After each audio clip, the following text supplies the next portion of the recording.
Quay Barnett's Executive Vice President at striveworks. Quay, it's great to see you. What kinds of questions are people here asking you about how to incorporate artificial intelligence and machine learning applications into their mission delivery, mission capabilities in the SOF community? Well, great to be here. First of all, thank you very much for hosting us. Yeah, it's a common question we get asked is everyone sees and hears the hype around AI and ML, and there's a lot of uncertainty around how do you make that applicable to the mission sets that care and they matter the most. So we see that pretty regularly in a question of how do I operationalize it? That seems to be a consistent theme. And then people come with their specific business uses and their specific kind of use cases and say, how do I operationalize it here? And so what we've seen is the ability to have more of that factory floor, almost like a 3D printer type approach where you're not a specific appliance that only answers one thing, but you're leveraging the power of artificial intelligence and machine learning to address kind of that self-derived business use case as being those products that seem to be most resonant with this population.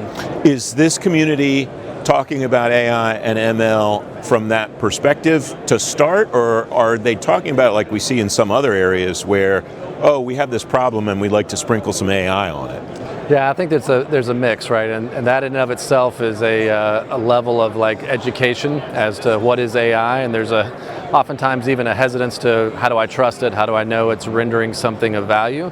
What we found though is those kind of like incremental gains where you come in, you partner directly with someone in the SOF community, they know what their problem is. If you add something of value to it, they recognize it and want to expand it quickly.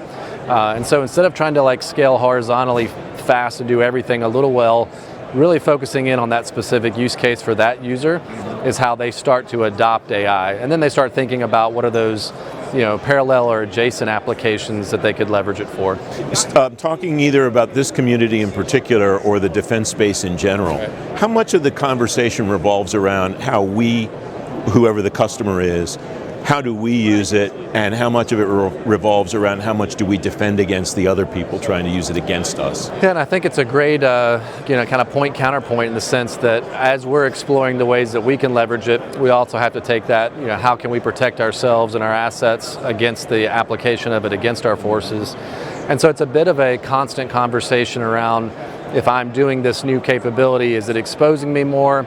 If an adversary has a similar capability, what do I need to be doing from a protective standpoint? And so that dialogue around kind of trusted mission partners is really important. No one company, no one specific niche owns all of the answers to it.